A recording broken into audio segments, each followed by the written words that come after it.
Okay, let's take a look at how we get our own custom model into our firework instead of having this sample thing that we created following the starter tutorial. So we have this little rocket here, and we have this rocket model here, which is pretty good looking, if I should say so myself, because I made it, but it's made to be kind of a placeholder for your own model. So let's pretend we don't want that rocket. So let's hide that by hitting Alt-Shift-A, or you can just hit this little up here. So it's just hidden. We don't want to delete it right away because maybe we need something on it later or some other stuff. So it's always a good idea to start out by disabling it. Okay, so let's pretend I created this FBX file out here. You can see if I open it here, it's a toaster, and I want to turn that into a rocket.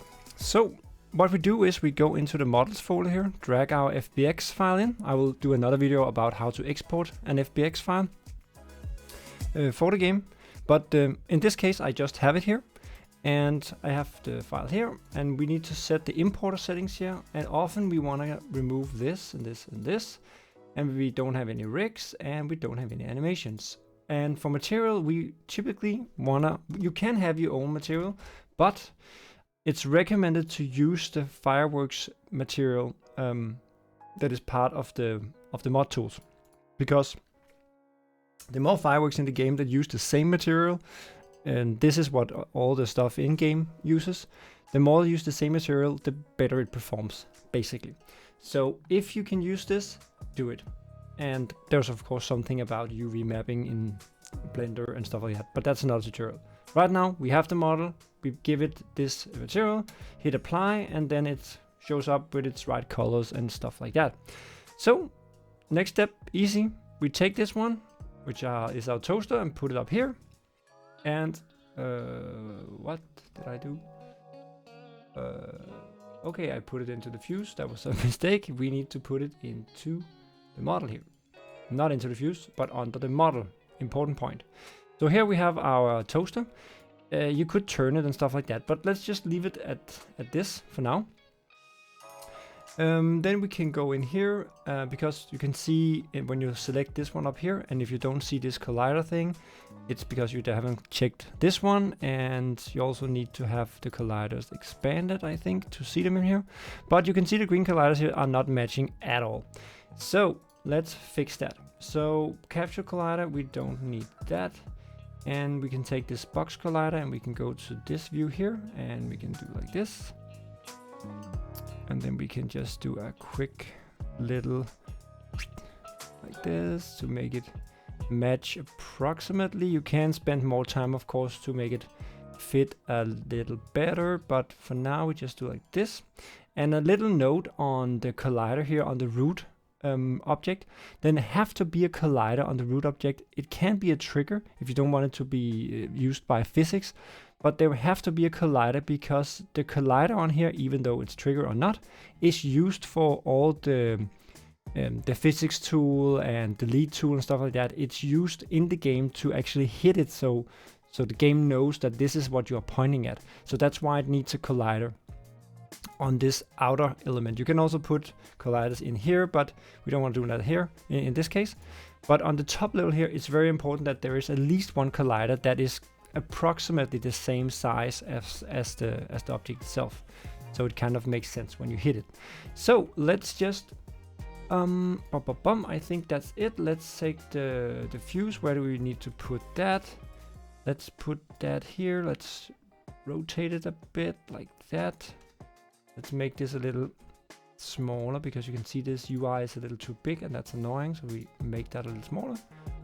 And we go in here. I'm hitting F here when I have something selected and the mouse is over the scene view. I can hit F to kind of focus on this one I have selected. So I do like this, and then I take it up here, and let's take it like that. So this is where the fuse is. Little weird, we have the fuse here and then it flies up like that, but that's fine for now. Also, when you have the fuse selected, you can see this round sphere here. That is the, you can also, if you wanna do, you can, no, that's it. Let me see, yeah, you can do like that. You can see this orange thing here. That is where this orange light shows up when you have the fuse connection tool selected. So that of course needs to be facing out. Okay, so I think that's basically it. Oh, we have the thruster here. That will just go down here. We can do like this. Oops. To see that it actually fits something like here. What is that? Oh, that's the effect. Okay, we might need to actually, because it's not in the middle. Okay, there's a problem with this because this is not, it doesn't have its center in the center of the toaster. It have its center point or the pivot point right down here. But again, for now, doesn't matter. So let's take the fuse, we take it down here. We can just open it up and hit the effect so we can see, okay. That looks perfect. Let's stop that. Okay, so we should be all fine.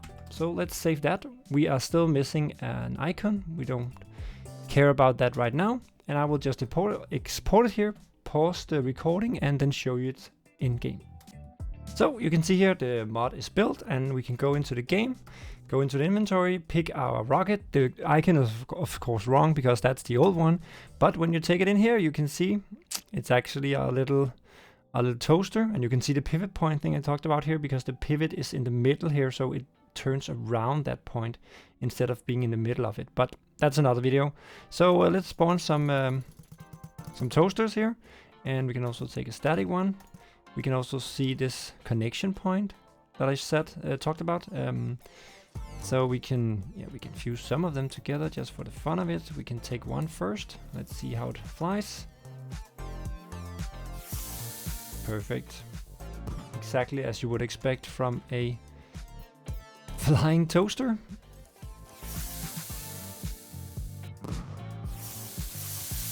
Okay.